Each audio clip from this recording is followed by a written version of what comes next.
Thank you, Eric.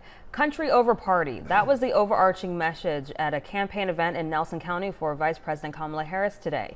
The target audience was not Democrats. It was actually aimed at those who identify as independent or Republican.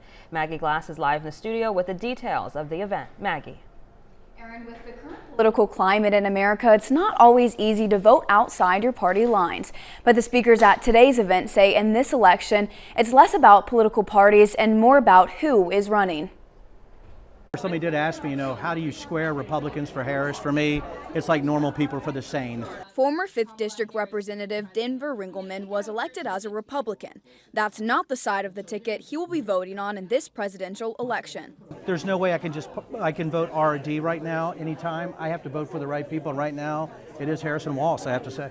Ringelman says plain and simple, he wants to vote for decent people, and that's not how he sees former President Donald Trump.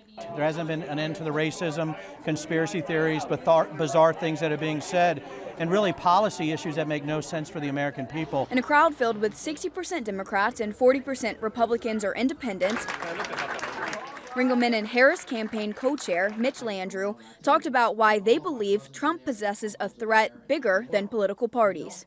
If democracy goes away, Republicans and Democrats alike, who are common sense thinking people, will not have a future that is a happy time for anybody in the country. Landrieu says it's going to take these kind of ticket switches to get Harris elected. When you actually look at the fact that we're talking about electoral votes and you have to win in certain states, we think that we're the underdog. We think that we still have a lot of work to do. We think the race is going to be close. We don't want anybody to take it for granted.